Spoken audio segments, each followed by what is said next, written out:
बपतिस्मा शब्द का अर्थ क्या है? बपतिस्मा किसे नहीं लेना चाहिए? बपतिस्मा किसे लेना चाहिए? बपतिस्मा क्यों लेना चाहिए? बपतिस्मा का महत्व क्या है? इन सारे सवालों का जवाब ढूंढेंगे हम इस वीडियो में।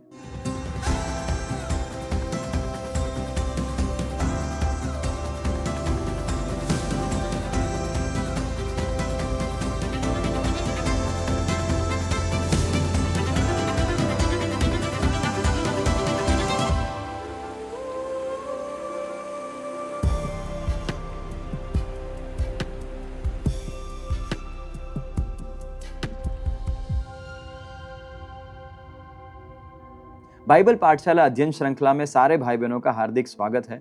हम तीसरे पाठ में हैं जिसका शीर्षक है उद्धार। पहले अध्याय के अंदर हमने देखा था कि उद्धार के पहले मनुष्य की परिस्थिति क्या है। दूसरे अध्याय के अंदर हमने प्रतिस्थापन के सिद्धांत को अध्ययन किया था। तीसरे अध्याय के अंदर उद्धार को प्राप्त करने का प्रक्रिया क्या है उसको हमने अध्ययन किया था। चौथे अध्याय के अंदर उद्धार के 3 समय काल कौन से है उसको हमने अध्ययन किया था। 5वें अध्याय के अंदर उद्धार के लिए उपयोग किए गए विभिन्न रूपक शब्द जो पवित्र शास्त्र बाइबल में है उसको हमने अध्ययन किया था। 6ठे अध्याय के अंदर उद्धार के पश्चात जो परिणाम है उसको हमने अध्ययन किया था। 7वें अध्याय के अंदर उद्धार के द्वारा परमेश्वर के साथ बनाए गए 7 रिश्ता को हमने अध्ययन किया था।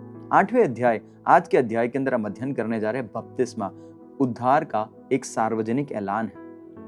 बपतिस्मा शब्द जो है यूनानी शब्द बैप्टिज़ो से आया है जिसका अर्थ है इमोशन या फिर किसी चीज को आप डुबाते हैं, दफनाते हैं, ये शब्द का अर्थ है। और इसी शब्द में से बपतिस्मा शब्द आया है, बैप्टिज्म शब्द आया है। बपतिस्मा यहूदी परंपरा के अंदर बहुत ही पुराना अनुष्ठान था जहाँ पर कोई भी व्यक्ति जब यहूदी विश्वास में आता था वो अपने पापों को कबूल करता था और बपतिस्मा के द्वारा यहूदी विश्वास में जुड़ता था और एक नए समुदाय में जुड़ता था। बाइबल के अंदर हम देखते हैं यूहन्ना बपतिस्मा दाता जो यीशु मसीह के सेवकाई से पहले दुनिया में आके मार्ग को तैयार करता है, उन्होंने बपतिस्मा का पूरा एक मुहिम को चलाया।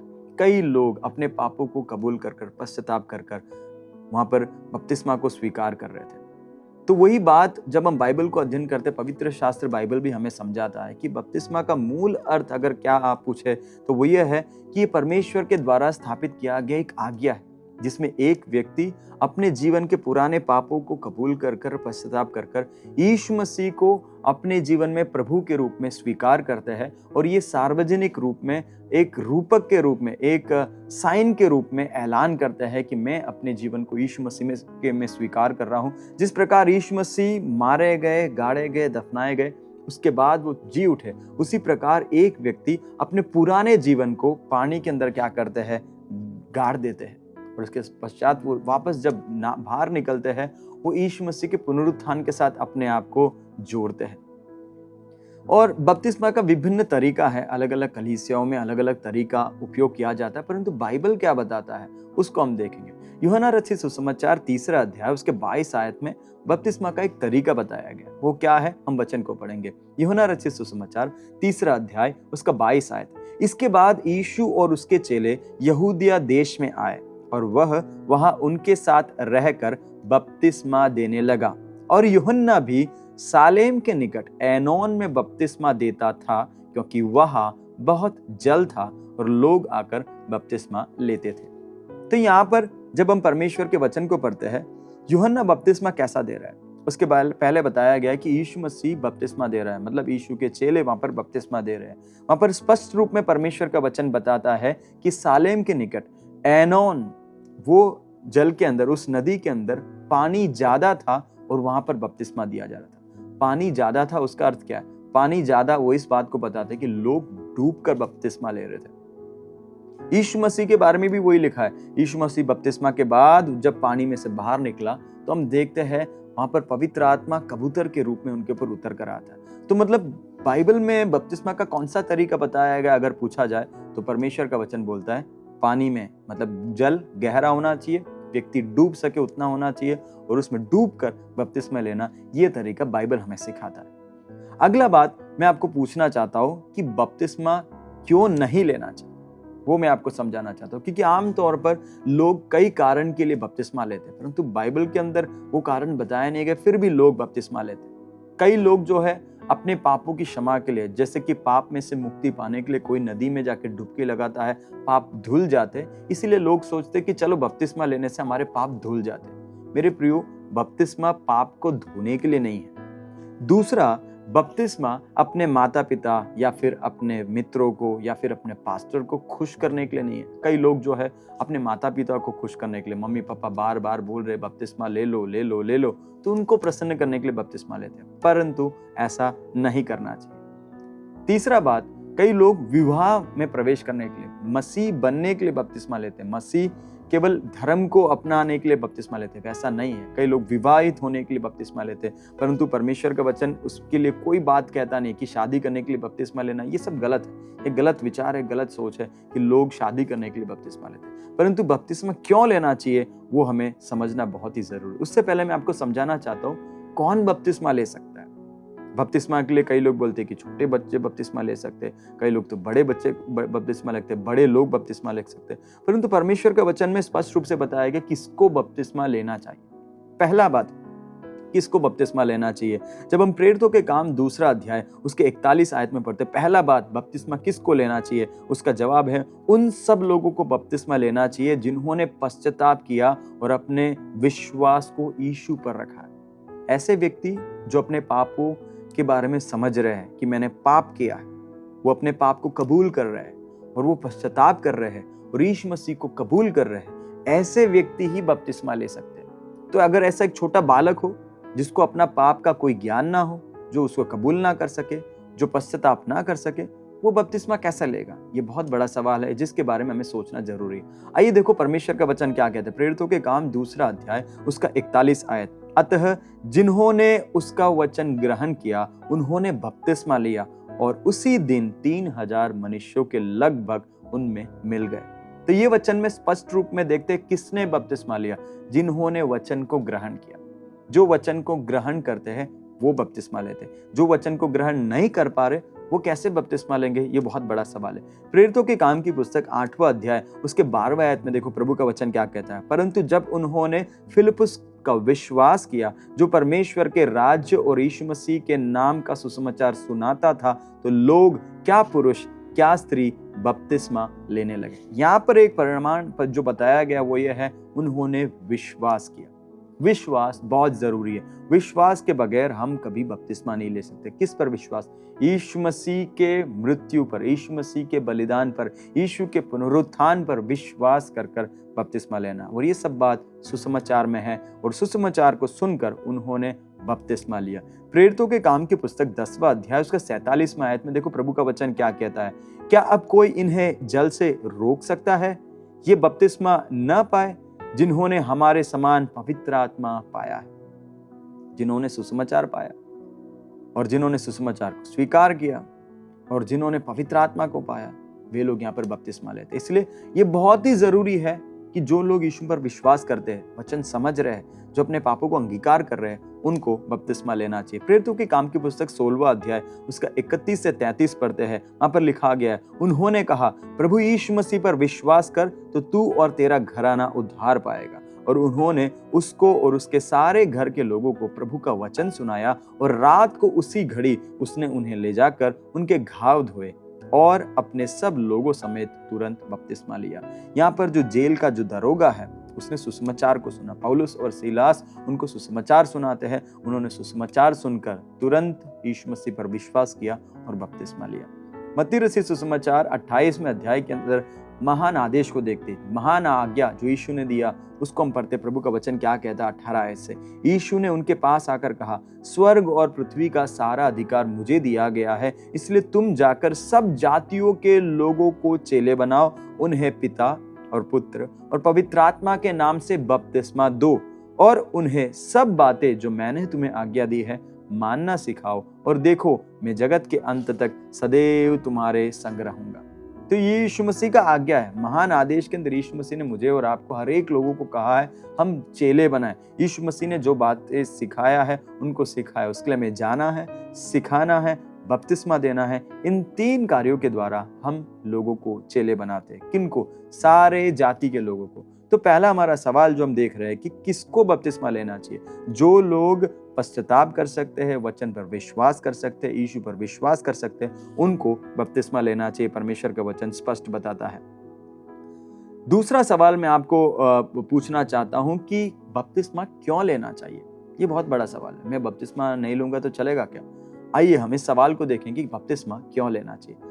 परमेश्वर के वचन में हमने पढ़ा, मत्ती रचित सुसमाचार 28 उसके 18 से 20 में स्पष्ट बताया गया यीशु मसीह का ये महान आदेश है। तो पहली बात, अगर कोई मुझे पूछे कि बपतिस्मा क्यों लेना चाहिए, तो मैं ये कहूंगा ये यीशु मसीह का आज्ञा है, उसका पालन के रूप में, उसको पालन करने के रूप में हम लोग बपतिस्मा लेते हैं। तो बपतिस्मा क्यों लेना चाहिए? यह प्रभु की आज्ञा है, इसलिए मैं अपने प्रभु की आज्ञा का पालन करना चाहता हूँ। बपतिस्मा प्रभु की आज्ञा का पालन करने का सबसे पहला कदम है, सबसे पहला कार्य। इसलिए मेरे प्रियो, बपतिस्मा क्यों लेना चाहिए? उसका पहला जवाब है ये यीशु मसीह का आज्ञा है, इसलिए मैं ले रहा हूँ। अगर यीशु मसीह ने कहा है तो मुझे लेना है, उसमें कोई तर्क वितर्क नहीं है। क्यों लेना है? यीशु मसीह ने बोला, इसलिए हम ले रहे हैं। दूसरा कारण क्यों है, क्यों बपतिस्मा लेना चाहिए? दूसरा कारण मरकुस रचित सुसमाचार पहला अध्याय उसके 9 में हम पढ़ते हैं, वहां से हमें पता चलता है दूसरा जवाब, यीशु ने भी बपतिस्मा लिया था, इसलिए मैं भी उनका अनुसरण करना चाहता हूँ। यीशु मसीह ने खुद बपतिस्मा लिया। यीशु को बपतिस्मा लेने की कोई जरूरत नहीं थी, उन्होंने कोई पाप नहीं किया, वचन में लिखा कि उनमें कोई पाप का अंश नहीं है, फिर भी यीशु मसीह ने बपतिस्मा लिया। क्यों? ताकि वो मेरे लिए, आपके लिए जो है एक नमूना बने। मरकुस रचित सुसमाचार पहला अध्याय का 9वां है, देखो क्या लिखा गया। उन दिनों में यीशु ने गलील के नासरत से आकर यरदन में यूहन्ना से बपतिस्मा लिया। लूका रचित सुसमाचार के अंदर तीसरे अध्याय उसके 21 से 22 में भी ये लिखा गया, जब सब लोगों ने बपतिस्मा लिया और यीशु भी बपतिस्मा लेकर प्रार्थना कर रहा था तो आकाश खुल गया और पवित्र आत्मा शारीरिक रूप में कबूतर के समान उस पर उतरा और यह आकाशवाणी हुई कि तू मेरा प्रिय पुत्र है, मैं तुझसे प्रसन्न हूं। यही बात मत्ती रचित सुसमाचार तीसरे अध्याय उसके 13 से 17 में लिखा गया। यीशु मसीह ने सारे लोगों के सामने पानी में डूबकर बपतिस्मा लिया। जब वे पानी में से निकल कर आए, पवित्र आत्मा कबूतर के रूप में उनके पर उतर कर आया और एक आकाशवाणी हुआ। आकाशवाणी में ये लिखा गया है, तू मेरा प्रिय पुत्र है, मैं तुझसे प्रसन्न हूँ। यह आकाशवाणी किसके लिए हुआ? वो लोग जो वहां थे उनके सामने आकाशवाणी स्पष्ट बता रहा था, ये परमेश्वर का पुत्र है, परमेश्वर का एक्सटेंशन धरती पर आ गया है। कौन है? यीशु मसीह है, ये वचन बताता है। तो दूसरा कारण बपतिस्मा क्यों लेना चाहिए, मैं यीशु मसीह के नमूना का अनुकरण करना चाहता हूँ। उन्होंने जो आदर्श मेरे सामने प्रस्तुत किया, मैं उसको फॉलो करना चाहता हूँ, इसलिए मैं बपतिस्मा ले रहा हूँ। तीसरा, बपतिस्मा क्यों लेना चाहिए? तीसरा कारण है क्योंकि बपतिस्मा यह मेरा विश्वास की सार्वजनिक घोषणा है। मैंने पहले विश्वास किया था, पहले विश्वास के समय में मैंने अंदर आत्मा में मुंह से कबूल किया, प्रभु को उद्धारकर्ता के रूप में, यीशु को उद्धारकर्ता के रूप में, प्रभु के रूप में स्वीकार किया, परंतु वो आंतरिक था। परंतु ये बाहरी रूप में बपतिस्मा में हम घोषणा करते, एक सार्वजनिक घोषणा है। मरकुस रचित सुसमाचार 16वां अध्याय उसके 16 में देखो प्रभु का वचन क्या कहता है, जो विश्वास करे और बपतिस्मा ले उसी का उद्धार होगा, परंतु जो विश्वास न करेगा वह दोषी ठहराया जाएगा। वचन स्पष्ट बताता है किसका उद्धार होगा, जो विश्वास करेगा और बपतिस्मा लेगा। इसलिए मेरे प्रियो, हम जो विश्वास करते हैं उसका बाहरी ऐलान, उसका एक ऐलान है। क्या है? उद्धार का ऐलान है बपतिस्मा। इसलिए परमेश्वर का वचन स्पष्ट बताता है, जो विश्वास करे और बपतिस्मा ले उसी का उद्धार हो। तो दूसरी तरफ जो विश्वास नहीं करता है, जो बपतिस्मा नहीं लेता है, परमेश्वर का वचन स्पष्ट बताता है वह दोषी ठहराया जाएगा। इसलिए मैं बपतिस्मा ले रहा। क्यों? मैं दोषी ठहराया नहीं जाना चाहता, मैं आज्ञा का पालन करना चाहता हूँ। मैं अपने विश्वास को आम जनता के सामने, सब लोगों के सामने ऐलान करना चाहता हूँ। चौथा कारण क्यों बपतिस्मा लेना चाहिए, यह परमेश्वर की उद्धार की योजना का भाग है। परमेश्वर ने मनुष्य जाति के उद्धार के लिए एक योजना बनाया, पूरा एक प्लान है। उस प्लान के अंदर ये एक भाग है, इसे हमें पूर्ण करना जरूरी। जिस प्रकार आपके पास पूरा एक प्लान है, उसका पार्ट ए करना, पार्ट बी करना, पार्ट सी करना, जब ये पूरा कंप्लीट करते हो तो आपका योजना संपन्न। तो उसी प्रकार उद्धार के योजना के अंदर बपतिस्मा एक बहुत महत्वपूर्ण कड़ी है। परमेश्वर का वचन मरकुस 16:16 में हमने पढ़ा, जो विश्वास नहीं करता है वह दोषी ठहराया जाएगा। मत्ती रचित सुसमाचार 3 अध्याय उसके 15 आयत में देखो प्रभु का वचन क्या कहता है। यीशु ने उसको यह उत्तर दिया, अब तो ऐसा ही होने दे, क्योंकि हमें इसी रीति से सब धार्मिकता को पूरा करना उचित है। तब उसने उसकी बात मान ली। अब यीशु मसीह बता रहे हैं, यूहन्ना के सामने जब यीशु मसीह बपतिस्मा लेने के लिए आया, यूहन्ना बोला मैं आपको बपतिस्मा दूं, ये हो नहीं सकता है। पर यीशु मसीह क्या बोलता है, अभी यह ऐसे ही होने दे, इस प्रकार हम परमेश्वर की धार्मिकता को पूर्ण करेंगे। तो परमेश्वर की अद्भुत उद्धार की योजना का ये एक भाग है करके यीशु मसीह वहां पे प्रकट करता है। प्रेरितों के काम की पुस्तक 2 अध्याय उसके 38 आयत में देखो पतरस क्या कहता है। पतरस ने उनसे कहा, उन्होंने पूछा हम उद्धार पाने के लिए क्या करें? पतरस क्या जवाब देता, मन फिराओ और तुम में से हर एक अपने अपने पापों की क्षमा के लिए यीशु मसीह के नाम से बपतिस्मा ले, तो तुम पवित्र आत्मा का दान पाओ। तो परमेश्वर के महान जो उद्धार का योजना है, इसमें का मुख्य कड़ी बपतिस्मा है। और ये बपतिस्मा के बारे में मैं आपको बताना चाहती हूँ, केवल वन टाइम इवेंट नहीं है, उसके हकीकत में डेली जीना बहुत ही जरूरी है। 5वां कारण, बपतिस्मा क्यों लेना चाहिए। बपतिस्मा मेरे पापों की क्षमा का उत्सव मनाने के लिए मैं बपतिस्मा लेता। प्रेरितों के काम की पुस्तक 2 अध्याय उसके 38 में देखो वचन क्या कहता है। पतरस ने उनसे कहा, मन फिराओ और तुम में से हर एक अपने अपने पापों की क्षमा के लिए यीशु मसीह के नाम में बपतिस्मा लो। यहाँ पर मेरा पाप क्षमा हुए हैं, इससे बड़ा जश्न और कुछ नहीं हो सकता है, इससे बड़ा और कोई उत्सव हो नहीं सकता है कि मेरे सारे पाप धो लिए गए हैं और मैं मेरे सृष्टिकर्ता परमेश्वर के साथ जुड़ा गया हूं। ये एक बड़ा जश्न का समय है। तो इसलिए हमारे पापों की माफी की हम जश्न मनाते हैं, किसके द्वारा? बपतिस्मा के द्वारा। 6वां कारण, क्यों हम बपतिस्मा लेते हैं। लूका रचित सुसमाचार 7वां अध्याय उसके 29 से 30 पढ़ते, देखो प्रभु का वचन क्या कहता है। लूका रचित सुसमाचार 7वां अध्याय उसका 29 से 30।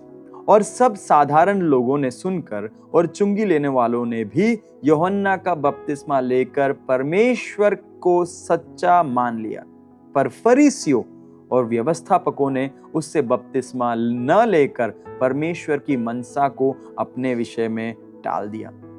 6वां बात, बपतिस्मा क्यों लेना चाहिए। बपतिस्मा परमेश्वर की मनसा है, परमेश्वर की योजना है, यह परमेश्वर का इच्छा है। फरीसियों और व्यवस्थापकों ने बपतिस्मा नहीं लेकर उनके जीवन में परमेश्वर की जो मनसा थी उन्होंने टाल दिया। इसलिए 6वां बात, बपतिस्मा क्यों लेना चाहिए, उसका कारण है यह स्वीकार करना है कि यह परमेश्वर का मार्ग है, यह सही है, यह परमेश्वर का मनसा है और इसको मैं पूर्ण करने जा रहा हूं। 7वां बात, बपतिस्मा क्यों लेना चाहिए। मत्ती रचित सुसमाचार 3:15 में हमने पढ़ा, यीशु मसीह ने यूहन्ना बपतिस्मा दाता को क्या जवाब दिया, अब तो ऐसा ही होने दे, क्योंकि हमें इसी रीति से सब धार्मिकता को पूरा करना उचित है। तो बपतिस्मा के द्वारा क्या हो रहा है, परमेश्वर की सारी धार्मिकता को पूर्ण करते हैं। इसलिए 7वां कारण बपतिस्मा क्यों लेना चाहिए, यह परमेश्वर की धार्मिकता को पूरा करने के लिए है। तो अगर हम बपतिस्मा नहीं लेते हैं तो अर्थ क्या है, हम परमेश्वर की धार्मिकता को पूर्ण नहीं कर रहे, हम परमेश्वर की मनसा से अपने आप को दूर कर रहे हैं, परमेश्वर की मनसा को टाल रहे हैं। इसलिए आप अभी निर्णय कर सकते हैं कि बपतिस्मा लेना चाहिए कि नहीं, ये आपके पास है। तो मैंने आपको 7 बात बताया। पहली बात बताया कि ये परमेश्वर के द्वारा दिया गया आज्ञा है। दूसरी बात मैंने आपको बताई, ये परमेश्वर के द्वारा यीशु मसीह ने एक आदर्श हमारे लिए बनाया है, उस आदर्श को हमें अनुकरण करना है, इसलिए हम उनके आदर्श का अनुकरण करके उनके समान बपतिस्मा लेते हैं। तीसरी बात मैंने बताया, आपके विश्वास का सब लोगों के सामने एक सार्वजनिक घोषणा है। चौथी बात हमने देखा, ये परमेश्वर के द्वारा स्थापित किया गया उद्धार का योजना का एक भाग है। पांचवी बात हमने देखा, हमारे जीवन में परमेश्वर ने जो पाप की माफी दी है, ये उसके लिए सबके सामने एक घोषणा है, सार्वजनिक घोषणा, और सार्वजनिक जश्न मनाना है, उत्सव मनाना है। छठा बात हमने देखा, बपतिस्मा के द्वारा हम परमेश्वर की मनसा को हमारे जीवन में पूर्ण करते हैं और इस बात को बताते हैं कि परमेश्वर का मार्ग ही सही है। सातवीं बात, बपतिस्मा क्यों लेते हैं, क्योंकि बपतिस्मा लेने के द्वारा हम परमेश्वर की धार्मिकता को पूर्ण करते हैं। तो ये 7 कारण मैंने आपको बताया है। अभी आपको निर्णय करना है, बपतिस्मा लेना चाहिए या नहीं लेना चाहिए। क्या मैं परमेश्वर के मनसा को मेरे जीवन में टालना चाहता हूं, जिस प्रकार फरीसी और व्यवस्थापकों ने टाल कर बपतिस्मा न लेकर उनके जीवन में परमेश्वर की मनसा को उन्होंने टाल दिया। अभी अगला सवाल हमारे सामने है, बपतिस्मा का महत्व क्या है, क्या ये सच में इतना इंपॉर्टेंट है? बिल्कुल, परमेश्वर के वचन में हम देखेंगे। मैं आपको बताना चाहता हूं, बपतिस्मा जो है वो यीशु मसीह के साथ मृत्यु, गाड़े जाने और पुनरुत्थान की समानता में जुड़ना है। यीशु मसीह की 3 बात, मृत्यु, गाड़े जाने और पुनरुत्थान, ये तीनों बात में हम यीशु मसीह के साथ जुड़ रहे हैं। देखो परमेश्वर का वचन क्या बताता है, रोमियो की पत्री 6 अध्याय उसका 3 से 7, देखो प्रभु का वचन क्या बोलता है। परमेश्वर के वचन को हम पढ़ेंगे। क्या तुम नहीं जानते कि हम सब जितनों ने मसीह यीशु का बपतिस्मा लिया तो उसकी मृत्यु का बपतिस्मा लिया, इसलिए उस मृत्यु का बपतिस्मा पाने से हम उसके साथ गाड़े गए, ताकि जैसे मसीह पिता की महिमा के द्वारा मरे हुओं में से जिलाया गया, वैसे ही हम भी नए जीवन के अनुसार चाल चले। क्योंकि यदि हम उसकी मृत्यु की समानता में उसके साथ जुट गए हैं, तो निश्चय ही उसके जी उठने की समानता में भी जुट जाएंगे।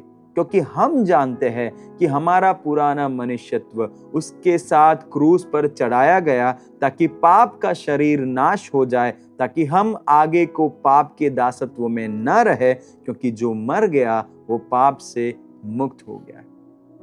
ये वचन में स्पष्ट बताया गया, यीशु मसीह का मरण, दफनाया जाना, पुनरुत्थान, इन तीनों के साथ बपतिस्मा के द्वारा हम जुड़ रहे हैं। मतलब ये जो कर रहे हैं ये एक दैहिक प्रक्रिया, एक फिजिकल प्रोसेस है, परंतु ये जब हम कर रहे हैं हम उसके साथ आत्मिक तौर पर जुड़ रहे हैं। हमारे पुराने मनुष्यत्व को हम गाड़ रहे हैं। हम बोल रहे हैं मुझे मेरा पुराना व्यक्तित्व नहीं चाहिए, मैं इसको गाड़ रहा हूं। हम उसके साथ गाड़े जाते हैं और जिस प्रकार पानी में से बाहर निकल कर आते हैं, उसके पुनरुत्थान को हम दर्शाते हैं कि हम उसके साथ वापस जिलाए जाएंगे। अगर हम अपने पुराने मनुष्यत्व को गाड़ कर अपने नए जीवन की चाल चलते हैं, तो वहां पर हम देखते हैं आत्मिक तौर पर हम पुराने मनुष्यत्व को मार कर दफनाते हैं, और जब नए जीवन की चाल चलते हैं, निश्चित रूप में जिस प्रकार यीशु मसीह मरे हुए में से पुनरुत्थान को धारण किया, मरे हुए में से जी उठा, उसी प्रकार मैं और आप भी उसके साथ जुड़ जाएंगे। ये परमेश्वर का वचन हमें बताता है। कोलोसियों की पत्री 2 अध्याय उसका 11 और 12 को भी देखो, इस बात को पौलुस और भी स्पष्ट रूप से बताता है। कोलोसियों की पत्री 2 अध्याय 11 और 12, उसी में तुम्हारा ऐसा खतना हुआ है जो हाथ से नहीं होता, परंतु मसीह का खतना हुआ, जिससे पापमय शारीरिक देह उतार दी जाती है और उसी के साथ बपतिस्मा में गाड़े गए, और उसी में परमेश्वर की शक्ति पर विश्वास करके जिसने उसको मरे हुए में से जिलाया, उसके साथ जी भी उठे। हम लोग जब बपतिस्मा करते हैं हम विश्वास को बताते हैं, मुझे विश्वास है मैं मेरे पुराने मनुष्यत्व को यहाँ पर गाड़ रहा हूँ, अब मैं मेरे नए जीवन की चाल चलूंगा, और जिस प्रकार मैं पानी में से निकल कर आ रहा हूँ, मैं यीशु मसीह के साथ पुनरुत्थान में वापस जुड़ जाऊंगा। तो ये बहुत ही जरूरी है मेरे प्रियो, इस बात को समझना। ये इसका एक गहरा अर्थ है कि हम यीशु मसीह के साथ मृत्यु, जी उठने का और पुनरुत्थान, मृत्यु, गाड़े जाने का और पुनरुत्थान के साथ जुड़ जाते हैं। ये एक 3 बात को दर्शाता है। पहली बात है कि हम अपने पाप के प्रति मर गए, मारे गए। दूसरी बात ये बताता है कि यह एक नए जीवन का प्रतीक है। तीसरी बात ये बताता है बपतिस्मा एक चिन्ह है हमारे पास कि हम सबके सामने, जिस प्रकार विवाह में लोग अंगूठी पहनते हैं, एक करार को दर्शाते हैं, उसी प्रकार हम लोग बपतिस्मा के द्वारा परमेश्वर ने नए नियम में हमारे लिए रखा गया एक नियम है, ये हमारा एक चिन्ह है कि हम बताते हैं कि अब से मैं इस संसार का नहीं, मैं यीशु के साथ जुड़ गया हूं। बपतिस्मा का दूसरा महत्व क्या है? दूसरा महत्व यह है, बपतिस्मा परमेश्वर के नए परिवार में प्रवेश की विधि है। बपतिस्मा हमें मसीह की देह के साथ जोड़ता है। देखो पहला कुरिन्थियों की पत्री 12वां अध्याय उसके 12 और 13 को जब हमने पढ़ा, वहां पे इस बात को स्पष्ट रूप में लिखा गया है। पहला कुरिन्थी 12वां अध्याय उसका 12 और 13, क्योंकि जिस प्रकार देह तो एक है और उसके अंग बहुत से हैं, और उस एक देह के सब अंग है, बहुत होने पर भी सब मिलकर एक ही देह है, उसी प्रकार मसीह भी है। क्योंकि हम सब ने, क्या यहूदी, क्या यूनानी, क्या दास, क्या स्वतंत्र, एक ही आत्मा के द्वारा एक देह होने के लिए बपतिस्मा लिया, और अब हम सबको एक ही आत्मा पिलाया गया है। अब स्पष्ट रूप से बताया गया, कुरिन्थियों की मंडली जहां पर बहुत विविधता पाया जाता था, प्रभु का दास बताता कि बपतिस्मा के द्वारा हम सब एक देह के अंग हैं। कोई जातिवाद नहीं, कौन यूनानी, कौन यहूदी नहीं, वहां पर वो है नहीं करके वचन स्पष्ट बताता है। बपतिस्मा के द्वारा परमेश्वर मुझे और आपको, कोई दास नहीं, कोई स्वतंत्र नहीं, कोई जाति नहीं, सब एक ही परिवार के हैं, वो है मसीह परिवार। तो बपतिस्मा के द्वारा मैं और आप यीशु मसीह के उस आत्मिक परिवार में जुड़ जाते हैं, जिसको इंग्लिश में इनिशिएशन बोलते हैं। हम लोग उस आत्मिक परिवार में जुड़ जाते हैं, उस आत्मिक देह के भाग बन जाते हैं। प्रेरितों के काम की पुस्तक 2 अध्याय उसका 41वां आयत, प्रेरितों के काम की पुस्तक 2 अध्याय उसका 41वां आयत, अतः जिन्होंने उसका वचन ग्रहण किया उन्होंने बपतिस्मा लिया और उसी दिन 3000 मनुष्य के लगभग उनमें मिल गए। तो यहाँ पर हम देखते बपतिस्मा के द्वारा उनमें मिल गए। मसीह रूपी परिवार, मसीह रूपी देह, कलीसिया को एक शरीर के रूप में यहाँ पर पौलुस समझाता है और उसमें हम एक अंग बन गए। तो एक सार्वभौमिक, एक यूनिवर्सल चर्च, एक ग्लोबल चर्च, आप बपतिस्मा के द्वारा उस कलीसिया के अंदर, उस कलीसिया के अंग बन जाते हैं, मसीह के देह के अंग बन जाते हैं। तीसरा, बपतिस्मा का महत्व क्या है? बपतिस्मा मसीह को पहनना या ओढ़ना है। बपतिस्मा के द्वारा हम क्या करते हैं? मसीह को पहन लेते हैं, मसीह को ओढ़ लेते हैं। गलातियों की पत्री 3 अध्याय उसका 26 से 28 में इस बात को पौलुस बताता है। मैं आपके लिए वचन पढ़ना चाहता हूं। क्योंकि तुम सब उस विश्वास करने के द्वारा जो मसीह यीशु पर है, परमेश्वर की संतान हो, और तुम में से जितनों ने मसीह में बपतिस्मा लिया है उन्होंने मसीह को पहन लिया है। अब न कोई यहूदी रहा और न यूनानी, न कोई दास न स्वतंत्र, न कोई नर न नारी, क्योंकि तुम सब मसीह यीशु में एक हो। तो तीसरा महत्व यहाँ पर परमेश्वर का दास बताता है, बपतिस्मा के द्वारा आपने यीशु मसीह को पहन लिया है, यीशु मसीह को ओढ़ लिया है। अभी आपका पुराना पहचान नहीं, आप कौन से जात में हो, आप कौन से रंग में हो, आप कौन सी भाषा बोलने वाले हो, क्या आप नार हो नारी हो, नहीं, आप मसीह को पहन लिया। हम सब मसीह है।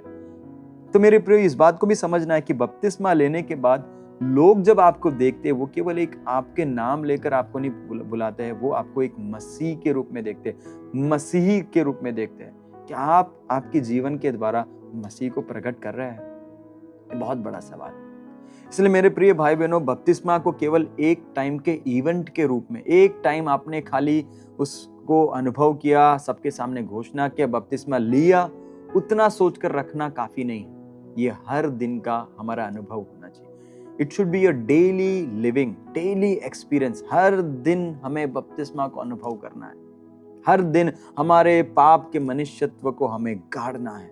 हर दिन हमारे पाप के अंगों को पौलुस की भाषा में मारना है और हमें मसीह के लिए, नए जीवन के लिए जी उठना है और नए जीवन की चाल चलना है। अगर आत्मिक तौर पर हमारे पुराने मनुष्यत्व को हम गाड़ कर हम नए जीवन की चाल चलते हैं, तो निश्चित रूप में आपसे कहना चाहता हूँ, जब आपका शरीर इस मिट्टी के साथ मिल जाएगा, वो मिट्टी में नहीं रहेगा, आप पुनरुत्थान के द्वारा यीशु मसीह के साथ महिमा में सहभागी हो जाएंगे। तो मेरे प्रियो, मैंने आपको 3 महत्व बताया, बपतिस्मा का 3 महत्व। पहला हमने देखा यीशु मसीह के मृत्यु, गाड़े जाने और पुनरुत्थान के साथ जुड़ना है। दूसरी बात हमने देखा, बपतिस्मा के द्वारा आप यीशु मसीह की कलीसिया, यीशु मसीह के देह के अंदर जुड़ते हैं। तीसरी बात हमने देखा, बपतिस्मा के द्वारा आप यीशु मसीह को पहनते हैं। मैं विश्वास करता हूं बपतिस्मा के बारे में आप बहुत बातों को समझ रहे हैं। अगर आपने अभी तक बपतिस्मा नहीं लिया है, तो ये आपका निर्णय है कि आप बपतिस्मा लेना चाहते हैं। क्या आप परमेश्वर की मनसा जो उसने आपके लिए रखा है, उसको स्वीकार करना चाहते हैं? मेरी यही प्रार्थना है, बपतिस्मा केवल एक दिन के इवेंट से बढ़कर आपके जीवन में, दैनिक जीवन में ये एक हकीकत बन जाए और आप प्रभु में आगे बढ़ते जाएं। प्रभु आप सबको बहुत आशीष दे।